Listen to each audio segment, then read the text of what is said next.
Alright, so for my race and gender final, I chose to talk about Kanye West's album Late Registration and how it relates to all race and gender topics we talked about this year and how it impacted society.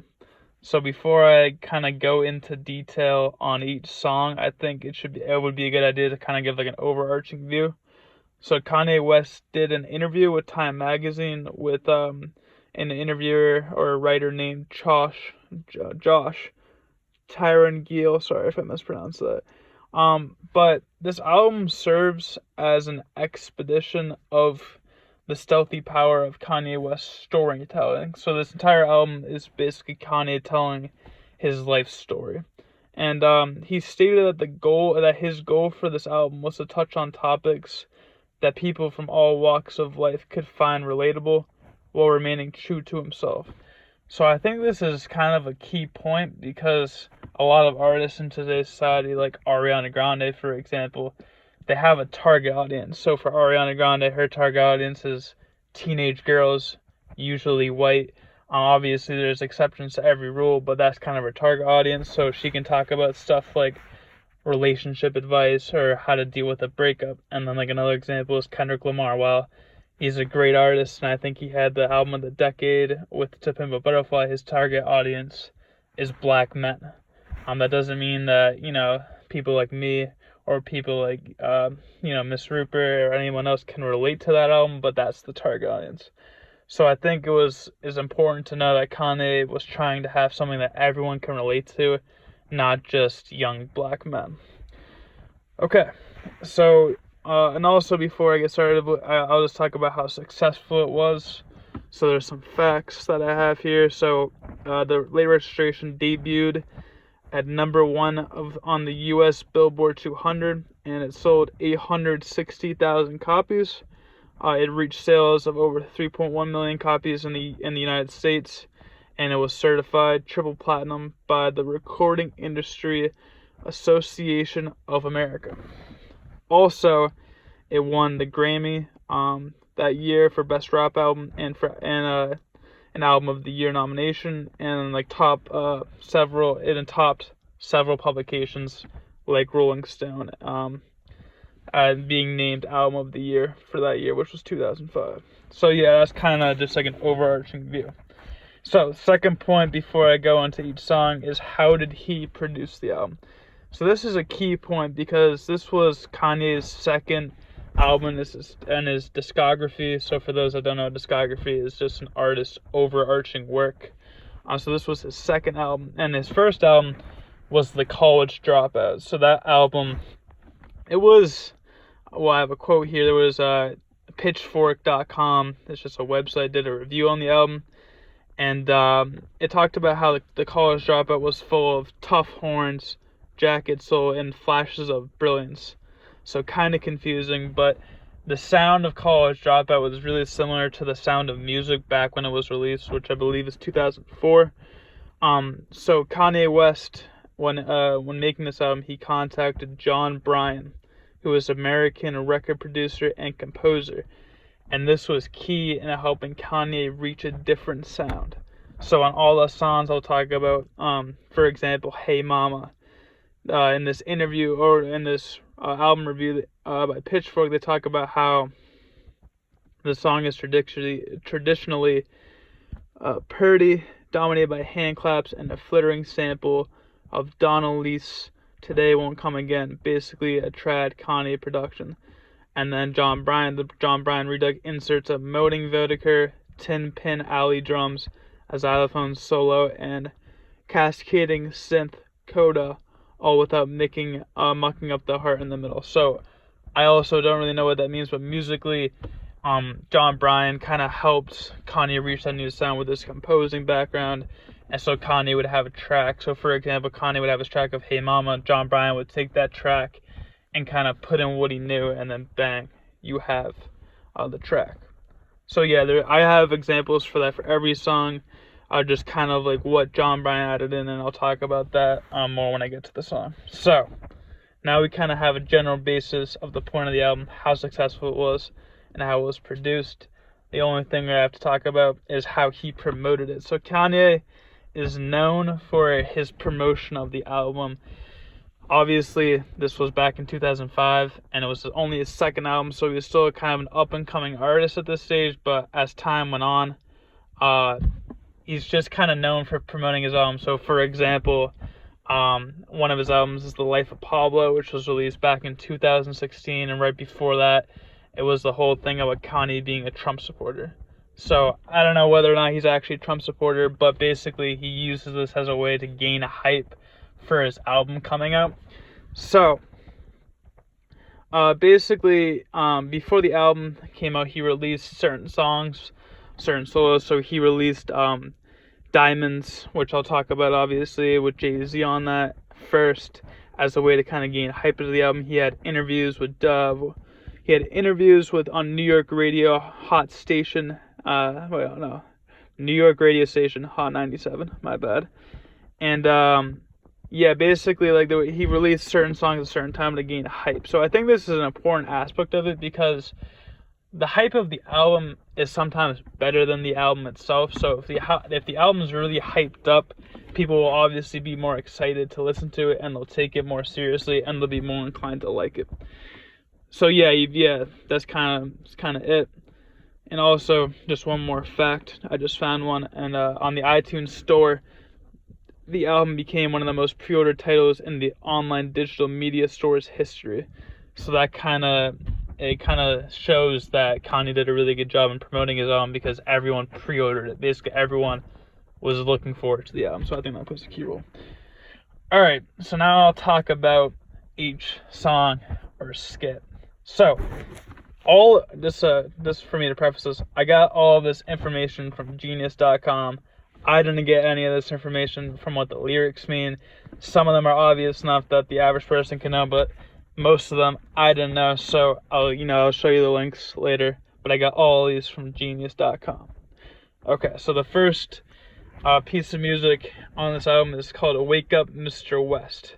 So this is it's a short skit that plays the role in going into the next song. And basically, it's about a school administrator getting mad at, or like making fun of Kanye for being a fourth grader. Kind of a weird topic, but the school administrator, according to Genius, represents the overtone or musical tone of hip-hop culture for Kanye.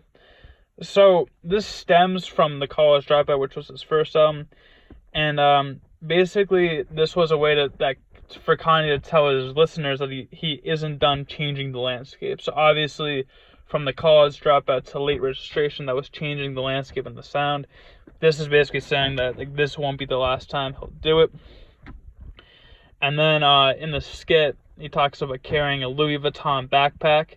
And at the time, this was still really new to hip-hop, and they made fun of him for it, and they also made fun of him by calling him a fourth grader. So yeah, kind of weird.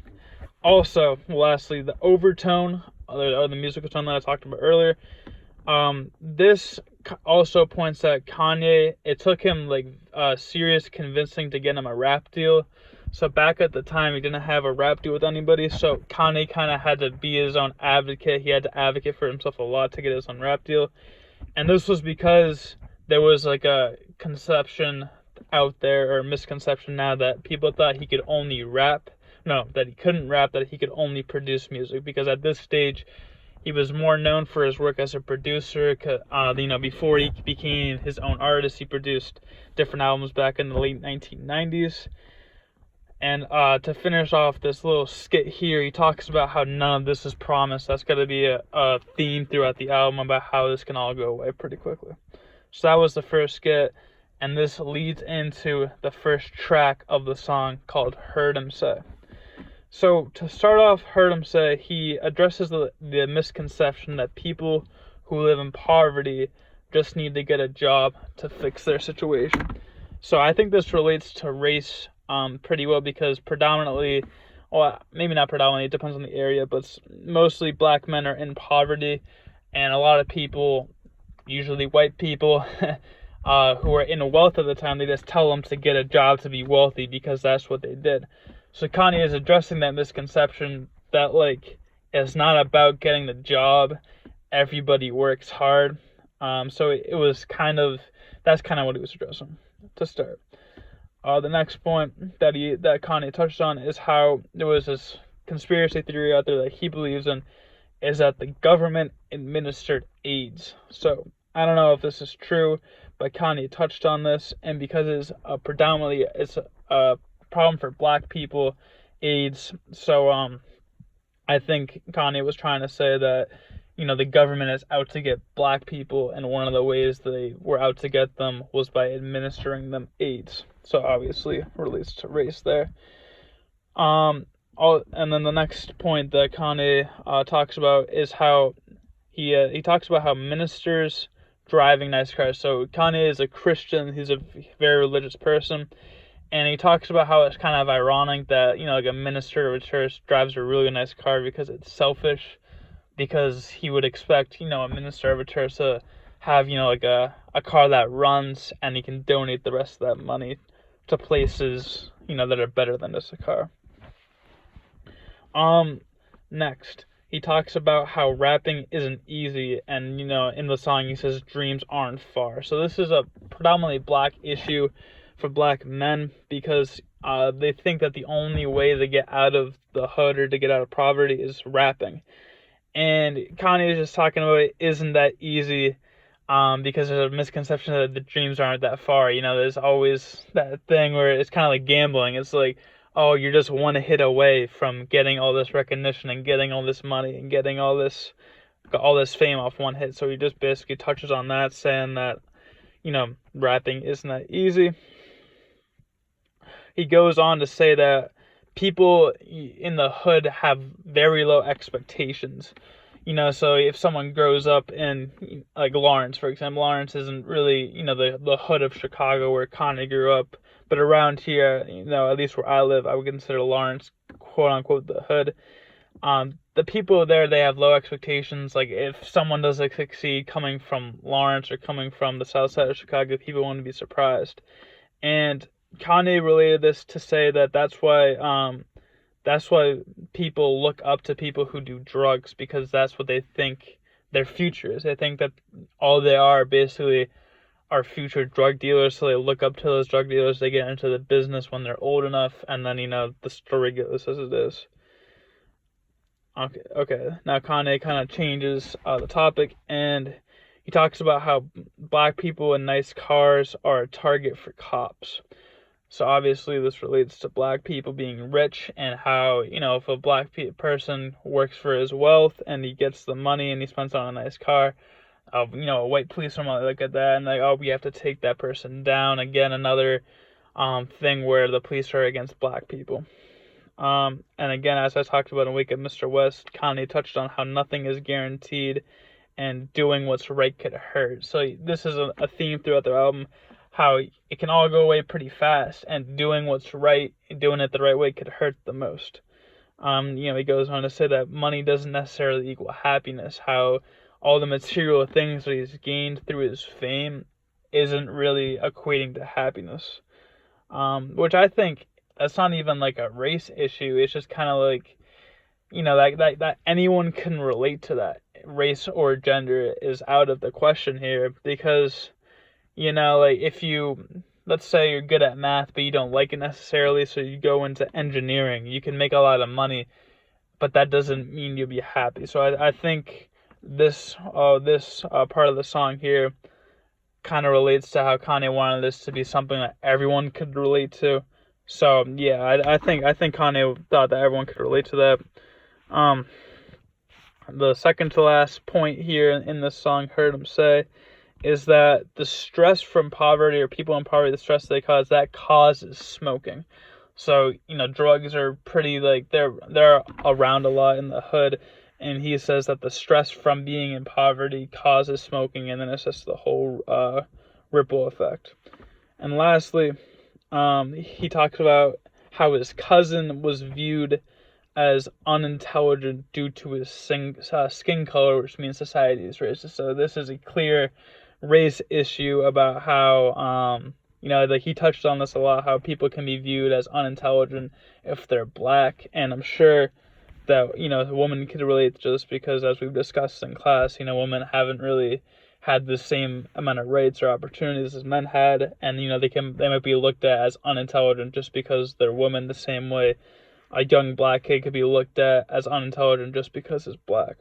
So that kind of encapsulates the song Heard 'Em Say. And like an overarching view of it is basically talking about what the people in the hood have to go through, how money doesn't necessarily equal happiness, how the government and the police have to get them and stuff like that. So, I mean, it has to do with race directly because it talks about black people specifically, and I think that any race or any gender can relate to the points of these songs in their own way. Obviously, if you're not in the hood, you can't relate to looking up to drug dealers, but you can sure relate to looking up to bad influences for whatever reason. Okay, so that was the song Heard 'Em Say. So the next song on this album is called Touch the Sky. So Touch the Sky is a very upbeat song. So just in general, Heard 'Em Say, I forgot to touch on kind of the beat of the song because obviously I can't reenact the song. But Heard 'Em Say is kind of more of a mellow song, kind of I would call it a low-key song where they're focused on the words. On Touch the Sky is more of an upbeat song, kind of like an anthem that you would play at a party or something. So, and also it's kind of a celebratory song, I would say. So the first part of the song, Kanye talks about how he reached the pinnacle of success, so that means he can rest easy. So, he's kind of tuning his own horn, so to speak, talking about how he has it all. He's reached the pinnacle of success. He can't get any higher, so that would make him rest easy. He talks about how, there was a cool lyric, or I found it pretty cool. So Kanye broke the mold of rappers only wearing baggy clothes because he started to wear more preppy clothes, like school clothes that you would find at St. John's Prep, and he started wearing pink, which back in that society was frowned upon for a man to wear pink. So I thought that was cool because he's kind of breaking down race and gender societal pressures, right? It's not cool for a man to wear pink, or it's not cool for a young black kid to wear preppy clothes because you're going, you're trying to act white, all those weird misconceptions. So I think that has to do with race and gender a lot. Then he talks about how he moved to Newark, New Jersey, and he packed his bags in a U-Haul van. Again, just kind of storytelling, looking back on his life. And then he talks about how now, he had to wait in lines to go into clubs. Now he has to get escorted again, kind of like the first line about how he's reached the pinnacle of success. Talking about how he has it all. People are, they're bending their backs for him, not the other way around.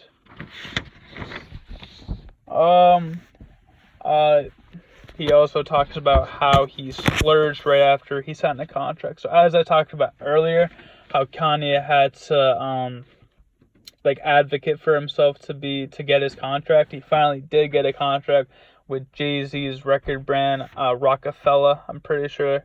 If I'm wrong, I'll correct myself later because I know I have it somewhere, but I'm pretty sure it's called Rockefeller. And Jay-Z, who was the person that signed him, he initially didn't sign him because he was too gangsta, or quote unquote. So I think this is a big race thing because I think this is kind of it's just a big problem in general. People look at black people when they come from the hood to quote unquote society where, a man is expected to wear a suit and to look a certain way and to act a certain way. And if they come in wearing baggy clothes, the firm or wherever probably wouldn't hire him because of that. So it's interesting that Kanye didn't get hired because of that from Jay-Z, who was also a black man who grew up in the hood selling drugs, stuff like that. So I found that really interesting. And then going on with telling his life story, he talks about how he almost died in a car accident in 2002. So this must be heaven. Again, talking about how he has it all, how his life must be heaven. He talks about having Gucci, Slick Rick's storytelling. Slick Rick was a person that Kanye looked up to, person that he found as inspiration for the way he told his story. Talked about KFC, again, a predominantly black thing because of fried chicken. Then he talks about how he was super paranoid about not getting a contract because back in 2003, there are a lot of up-and-coming artists like 50 Cent, etc., that were getting contracts before him. So he was really paranoid. He didn't really understand why he wasn't getting a contract.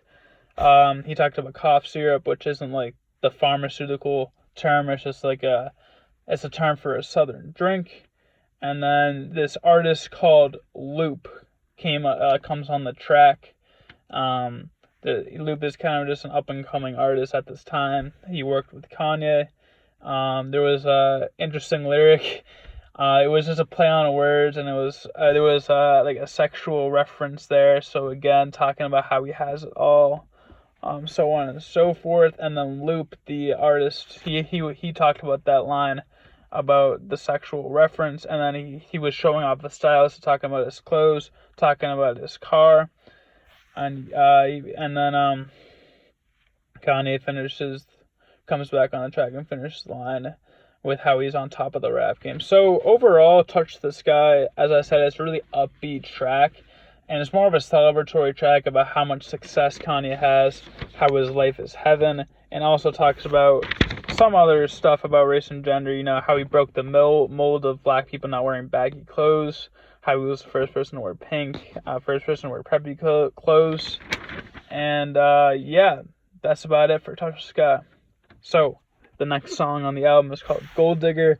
This is one of Kanye West's most popular songs to this point, like even to this day. Like, most people know Gold Digger. I'm sure if you heard it, you would at least recognize it. So Jamie Foxx was on this track, and he started by impersonating Ray Charles. So I'm pretty sure a year prior to making the album, he won a Grammy for impersonating Ray Charles. And as it says, and so Jamie Foxx talks about he was praising women for treating him well and giving him money. And then Kanye goes into the track, starts his verse, talking about, the famous line, I ain't trying to see a gold digger, but she ain't messing with no broke. Yeah. So basically, a gold digger is a woman who was with a man only for the money. So this obviously has a big gender thing involved, because that means that a woman can't make their own living.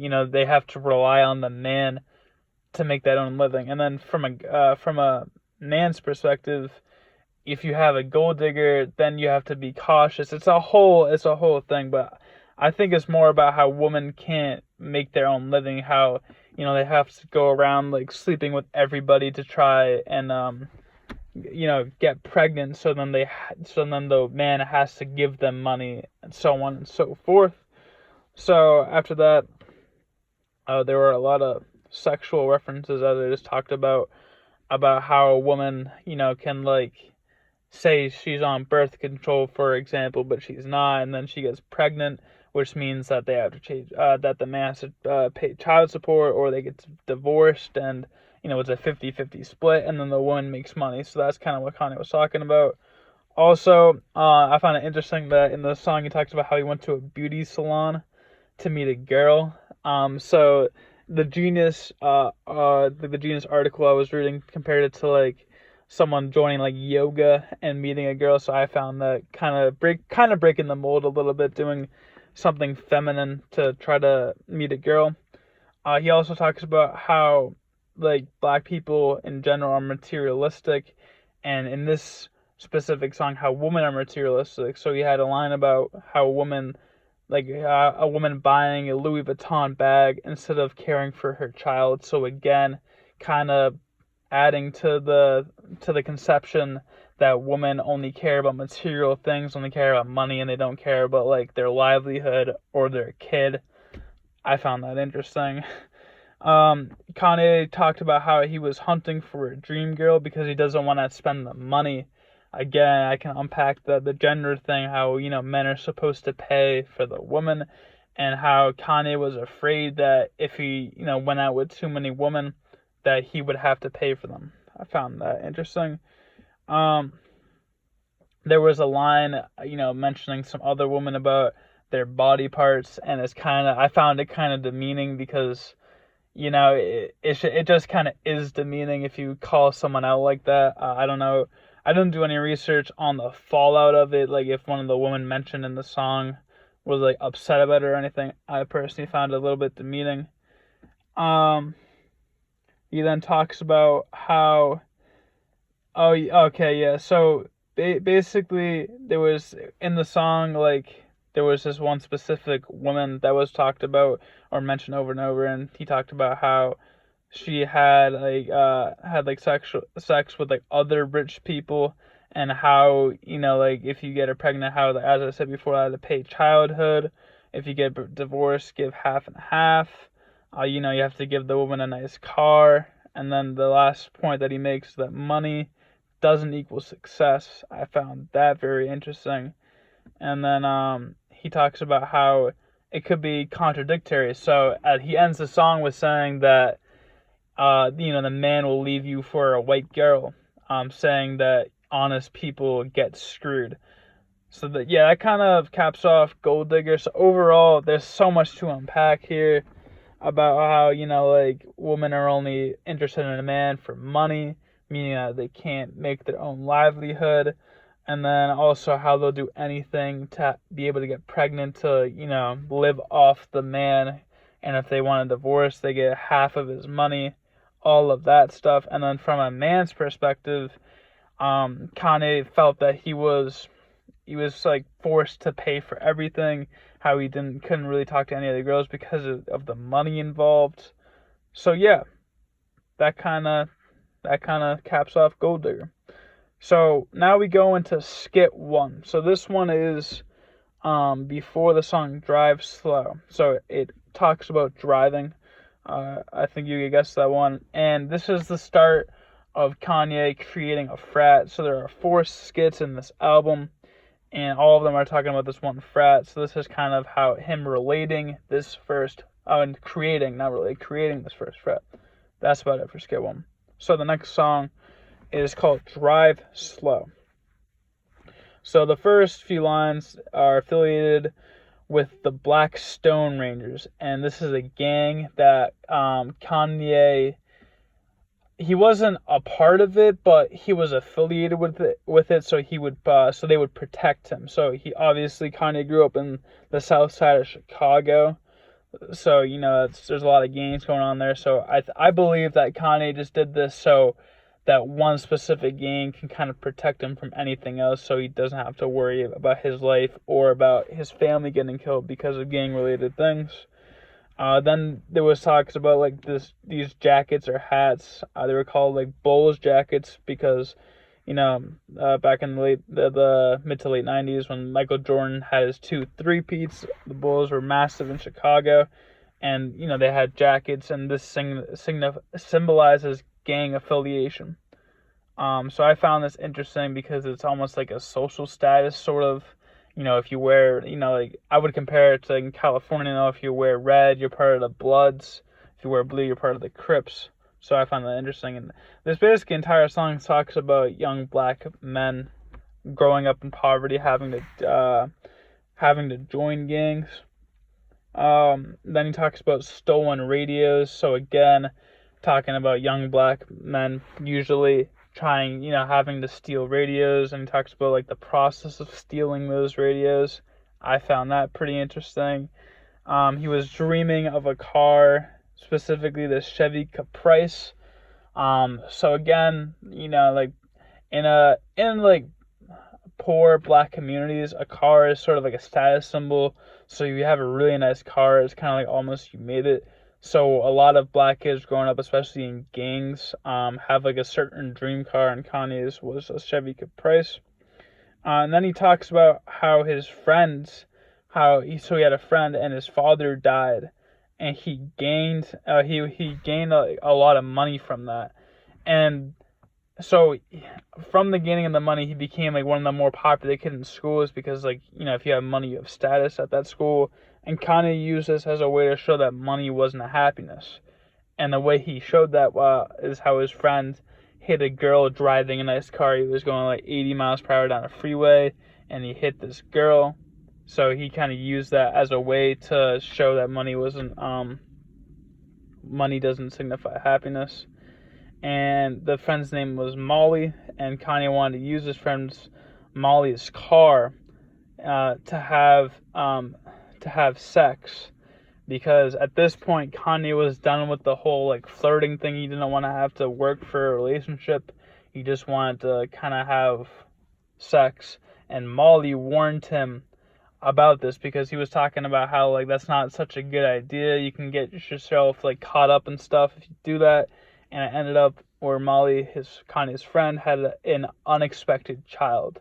So Genius, the article I read it on, talked about how this was kind of like a warning to Kanye to kind of be more aware of his surroundings. And the rest of the song is all about cars. It talks about shiny grills, which is again predominantly a black thing to do, wear a grill. I would hope you don't see white people wearing grills. And then it talks about lean. So this is the first real drug reference in the album. There's gonna be a lot more, but yeah, it talks about lean. So overall, Drive Slow talks about gangs and what he had to do for that, dreaming of a car, using that car to have sex, and then what that entails if you mess up, like his friend Molly, who had an unexpected child. And this just kind of all about a black male, like a black man's life growing up, because if you're growing up in the south side of Chicago, for example, you're gonna have to join a gang. Usually, you're gonna have these same drives to have these cars, to impress women, to do drugs, all that stuff. So yeah, that's the song Drive Slow. The next song, called My Way Home. So it opens talking about how the hood is a dangerous place. It talks about rubber bands holding cash, and that's usually only like a predominantly black thing, like a gang thing. Because it's just like a way they do it. I don't know, they don't have credit cards or debit cards, so they just kind of put them in rubber bands. And they just talk about Kanye talks about people surviving, just in that environment. He talks about how like hustling for your money equated to having a better life. So again, that conception that money equals happiness. And then the drug references start to pick up. So he talks about how like after the first time you hit a drug, you're not gonna feel that same type of high. The second or the third or fourth, etc. And he talks about how if you keep doing drugs, you're gonna be looking for that high. But if you keep doing drugs, it'll make your problems worse. So Kanye found that ironic. And then he talked about how getting higher equated to like the more problems you have to deal with in general, and eventually, if you keep trying to maintain the high, or you try to get the first high that you had, you're not gonna be able to get high anymore, and you're just gonna have to use the drugs to maintain your addiction. So that's kind of it for My Way Home. So basically talks about the hood, gangs, hustling for money, and then this is the first drug reference and addiction. Okay, now we're going into probably the most jam-packed song. The song's called Crack Music. So this is all about crack, believe it or not. So Kanye opens the track talking about how crack is a black people drug. So crack is something that is predominantly sold in south side of Chicago type areas, and the song's called Crack Music because that equates to black music.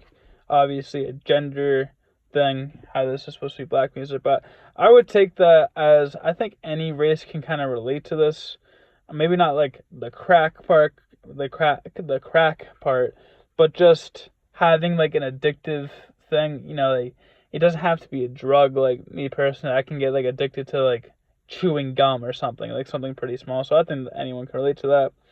And then Kanye talks about how hip hop is addicted to everyone. So he basically toots his own horn again, saying that his hip hop, like his style of hip hop, can be addictive to anyone. Then he talks about how there was like an example of a black model getting taken out of the spotlight because of heroin. So again, talking about black people doing drugs and how that's a detriment to their future.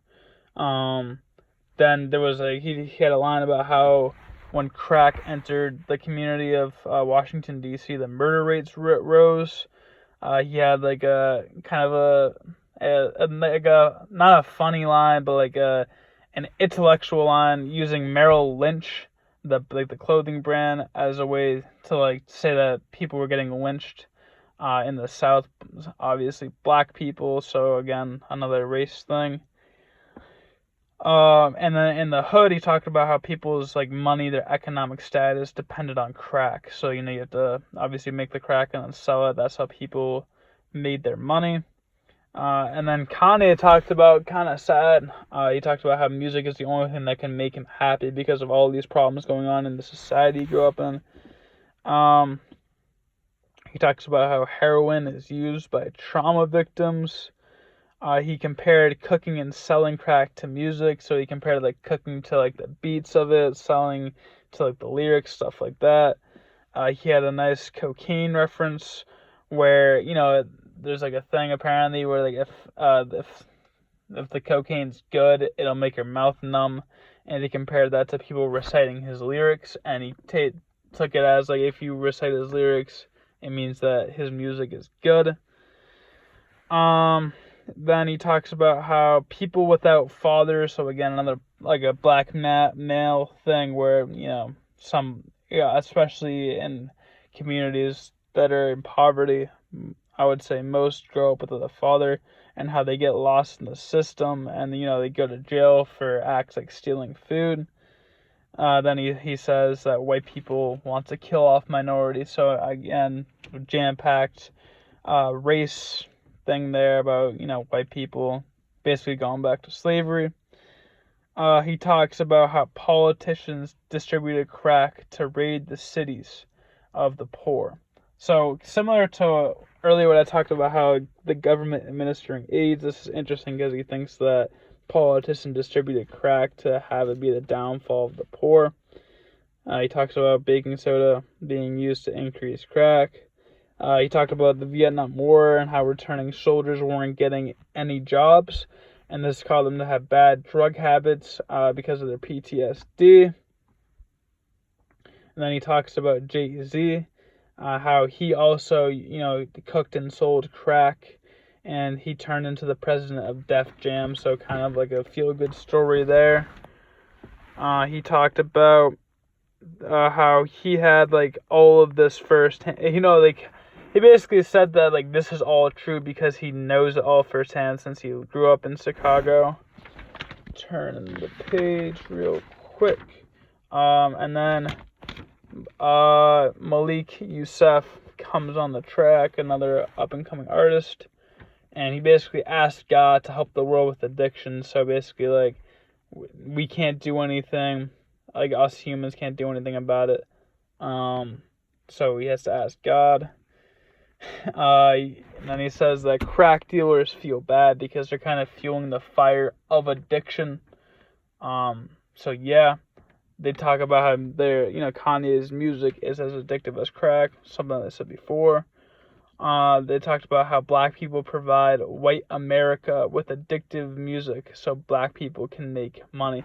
So I think this was a really interesting part of the song, because it's kind of like that whole thing of black people have to give white people something to get money.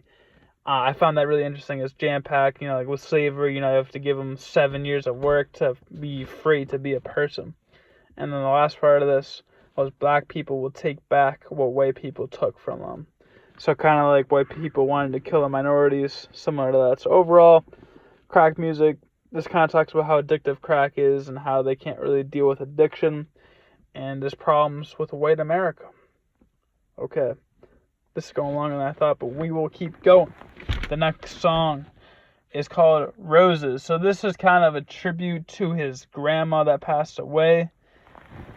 And the song starts off, and Kanye is feeling like it's the last time he will see her, and he's asking if his family can see her for the last time. And he says in the song it's past visiting hours, so he's just kind of trying to make nice with the people there to see his grandma for the last time. The doctors can't help her due to her critical heart condition, so the doctors view her as good as dead, basically. and this will send her into a seizure, this heart condition. He talks about how the heart monitors stop beeping, which is basically means that she died. And then there's a part of the song where he's talking to his grandma, and he wants to tell her that that she'll be okay, but he can't because he knows it's a lie, and everyone in his family wants her to live. And then he kind of goes on like a little tangent on how doctors treat people better with money, and he uses Magic Johnson having the cure for AIDS well, and he basically talks about like how Magic Johnson, who's a basketball player, he's very wealthy, and how he's living healthy with AIDS, and it's just because of the money he has. So he says like his grandma devoted her life, she devoted 35 years to religion, but she can't get the same medical attention that as Magic Johnson because of money. And then they have this whole thing where they're flying in because I think she's gonna die, and instead of the nurses being normal, they're asking for pictures with Kanye, and he didn't know if he would make it, so he was kind of mad about that. And she ended up surviving the surgery, but she still might die, and she starts sleeping, and he asks for X-rays. So overall, this song was kind of a tribute to an experience where he thought his grandma was gonna die, and the race and gender part of it is okay, well, there might not be much race and gender going on here, but I think there's something that we can all relate to about how famous people kind of get the short on the stick, how nurses were asking Kanye for pictures during it, how wealth, like how your status, oh well, yeah, actually you can relate that, how money relates to how healthy you're going to be if you're in need. So obviously this means that most black people are screwed, because if they don't have the money to have a operation done, then they die because of it, and they die because they don't have money. So yeah, next song.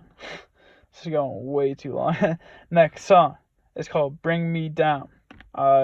First starts with an analogy about how an apple doesn't fall far from the tree. Pretty simple there. He talks about how his ambition kept him from giving up. He has like a weird line about how if a girl doesn't find him attractive, they must be a lesbian, and how he talked about, and then Brandy Hook, who was an artist who did the hook of the track, he pulled an all-nighter for it. So this is a pretty short track in meaning. It's kind of Kanye tooting his own horn about how if you don't find him attractive, you're just not in, he's kind of tooting his own horn there. Next song is called Addiction.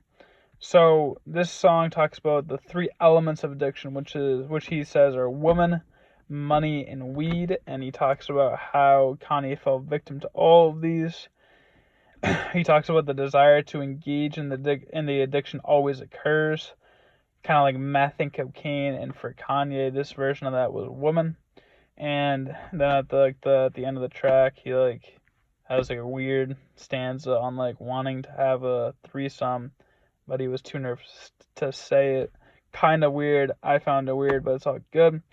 I think this track is specifically race specific in terms of weed, because I think that's more of a black term, but I think gender wise it's obviously a men, mostly men, because a woman could be a lesbian, but I think this kind of demeans women in a way, because if one of your desires, or if a desire is to have a woman and that's it, you're just kind of viewing the woman as an object, which I think has been a problem in society. So yeah, that's kind of what addiction is. Now we're at skit number 2. So this is, again, skit number 1 was about creating the frat. Skit number 2 is talking about how the frat is broke. So it's the frat that was created at colleges. It's called the Divine Nine, and these are historically black frats, and they're known for their sense of pride. They're poor, and they're precious like diamonds. Now, this leads us into our next song called Diamonds from Sierra Leone. I'm going to start kind of not going into as much detail because we're at 44 minutes. And the range was 6 to 10 minutes. So great. All right, so he starts off this track talking about Rockefeller. Again, as I said, this was the music group that signed him, and Jay-Z, Dame Dash, and Kareem Biggs Burke. Those are like the three big people in Rockefeller. They sold their stock to Def Jam. So Kanye is saying that Rockefeller is still alive because he's there. And now he compares Sierra Leone, which is in Africa, and it's basically like a lot of African people dying, and he compares that to Vietnam because of the level of violence. He wants to keep shining like diamonds, but he doesn't want to indirectly support a war effect. So he has a desire to have diamonds, but he doesn't want that to mean that he supports a war. He feels a connection to the Africans in Sierra Leone because he is African American. And then he talks about how drug dealers spend their money on diamonds, which is indirectly killing Africans. He talks about how he has a Jesus chain that is filled with diamonds, and he talks about how that's harmless because it's Jesus. And then there was like a historical line about Sierra Leone's Revolutionary United Front having, like, they attacked the diamond mine. And then Kanye kind of takes this as a way to say that African Americans are very materialistic, and he has a mental conflict of whether or not to succumb to these social pressures, and there's also a chance where the diamonds could be fake. Then he talks about like beating himself for his diamond addiction. And then he kind of like asks a rhetorical question, if all of this is a fact, will he return his own diamond chain? And he says no, because he doesn't care that much. I found that respectful, that he kept it real. He didn't kind of do it for publicity. And then he talks about how there's no conflict between him and Jay-Z. Now Jay-Z has a verse. He takes blame for the name Rockefeller. So this is Jay-Z's verse. He feels pressure for keeping it alive because of lost friends and business partners. And there was the pressure makes diamonds. So I found that pretty cool since the song is called Diamonds. He talks about how he won't return to selling cocaine. He talks about how the idea of him failing is too funny, and in the song it's like cracking up, like crack. He said like he asked like a rhetorical question like how could he make a mistake when he's perfect, doesn't doubt himself. His experience in selling drugs helped him sell music. He's not a rapper, he's a brand name. He's loyal to Memphis Bleek, who's he's not a successful rapper, but he supports him. He and his team will last forever, like diamonds, and yeah. So basically, Diamonds from Sierra Leone talks about the materialistic views of African Americans and how Kanye has like the mental conflict of either succumbing to these social pressures or doing the quote unquote right thing. So obviously this has to do with race and gender because it's all a predominantly black thing for like to have like shiny jewelry or whatever. Like hasn't growing up, like that has never been a thing for white culture, or at least the culture I grew up in. And then also it was interesting that it's supporting a war, again, like how out of sight, out of mind type of stuff. Alright, we're gonna keep on keeping on. Jeez. A few more songs left. Now, next song is called We Major. This is like an 8-minute song, very long song. Starts off talking about drugs and women. Shocker. He says like the best things are green, so money, weed, stuff like that. He talks about like the double meaning of major, like your college major, kind of like how his first album was called The College Dropout, and how major could be something awesome. There was a sexual line about like how like of a woman giving him head, and it's better than a chick that say yes too soon. I found it again demeaning to women because it's a one-way street. You can kind of connect the dots there. And then Kanye kind of talks about how he worries about, so he has a daughter at this stage, and he worries about her hitting puberty because when you reach that stage as a father, your perspective changes a lot there. He talks about how black kids grow up to eventually join gangs, and that means that there's little to live for in Chicago. He talks about how rapping is the only way around this. And then there was a really cool line. It was like 2 and 2 together and a little bad weather, gonna be a whole family on the funeral line. So the 2 and 2 together part is talking about how the person must be up to no good because they're doing math. The bad weather part is bad luck, and the funeral line is how his whole family will be at his funeral. So there's a lot of race stuff jam-packed about how, black people can't do math. And, women can relate to that as well because they've always been kind of looked at as less intelligent as men. And then he talks about how he goes to a strip club and he's trying to justify it because it's a way for college students to not have student loans. So again, strip club, pretty demeaning. It is a way for women to make money, but it just kind of makes women like an object to men and makes them like less of a man.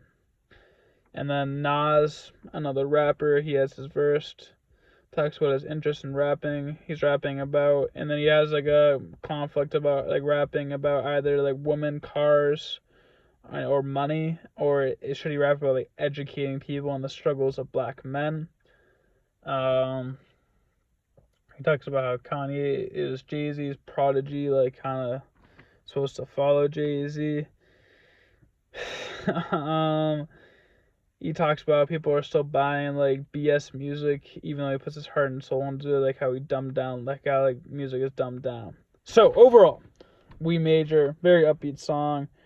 Is jam-packed with sexual stuff like strip clubs, stuff like that, where it's demeaning to women, having women be an object to men. And then he talks about how in fatherhood, how he doesn't want his daughter to hit puberty. Talks about how black men can't do math. So yeah, jam packed with race. Now, we go on to skit number 3. So again, same thing with the frat, and the frat is reminding Ye of his hard times and how he can't go back there. That is about it. Now, we are talking about the next song, which is Hey Mama. So this is kind of a tribute to his mom. Similar to Roses, but not a sad song, kind of upbeat. So his mom was against Kanye's decision to drop out of college. His mom worked at Chicago State University, which is the school that Kanye went to. Kanye talked about how he looked up to Michael Jackson, how he kind of like an icon. Kanye's parents divorced, so he was very protective of his mom, and he wasn't a fan of any of her boyfriends. He talks about how his mom won't have to work when she's older. He talks about how he's proud of her, how he'll go back to school.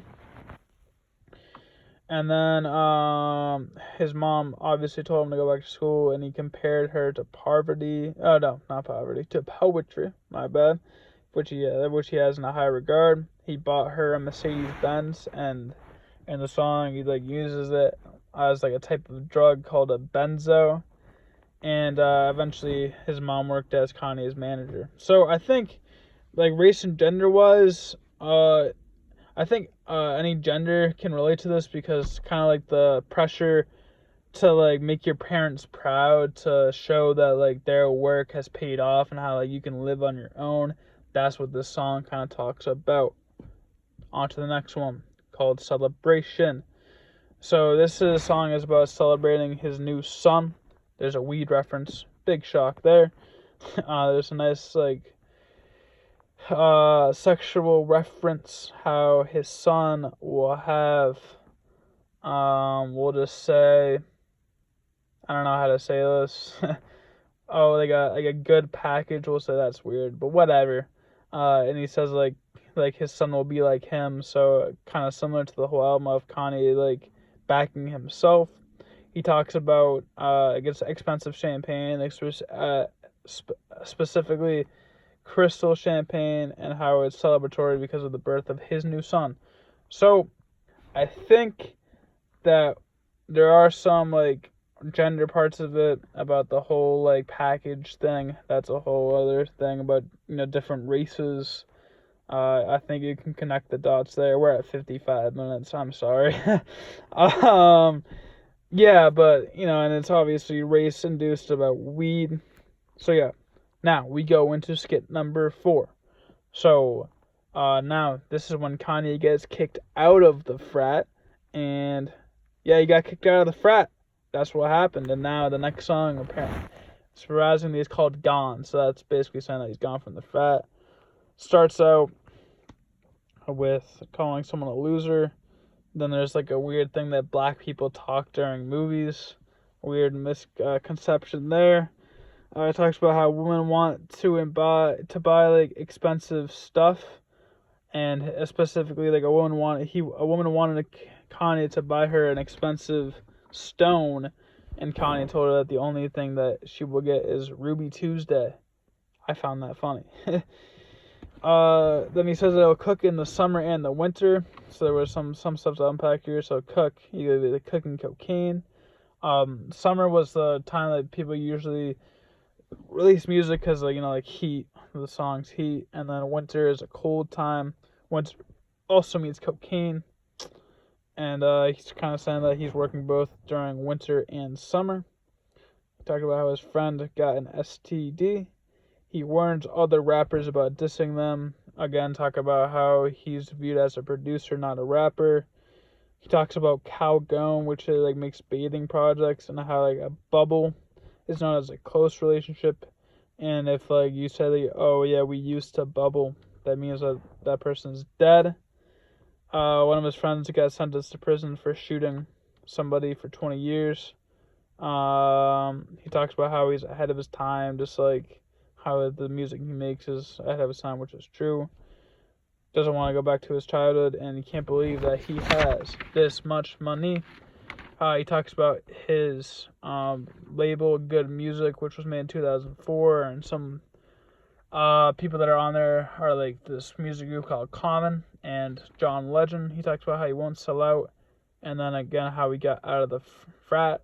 Oh no, he's gone from the frat, and he's gone from the limelight, which means he won't help people. So this song, basically, there's some materialism there about like the Ruby Tuesday line. There's some race here about black people talking during movies. And then it's just kind of him backing himself, like telling rappers to not diss him, like saying that he's a producer, not a rapper. Yeah, can't believe he has all this money. Yeah. And then the last song is called Late. So, this has to do with like the album title Late Registration, and you use that as a way to get to school, like registering for school. His mom tells him to finish school, but Kanye doesn't want to pay the loans. He could have a good beat for someone else, he made a beat for someone else. And even though it's late, which is usually something that happens, it could pay his student loans. So that was his like message to his mom, how it could pay for his student loans. And then the last part of like the meaning of the song is how he pushed back his release date 49 total days. So this is something Kanye West is known for. Like recently there was been like a project that was named Yandhi that he never released. So he's known for pushing back his dates. So that's late. There's not much race and gender going on there. And yeah. We are at 58 minutes, going on 59. That is Late Registration. Sorry I'm not efficient in talking about it, but like I just kind of had all this information. I got all this on Genius again, and overall, like this album kind of touches on the problems that black people have, whether it's like gang violence, drugs, the desire for women. And with that, the women are perceived in this album as objects, not being able to make their own living, not being able to do math, stuff like that. And yeah, I'm sure I've already exhausted this. So yeah, that is my final. Again, I don't know why this took me an hour. Yeah, I hope that it was at least somewhat entertaining to listen to. And yeah, thank you.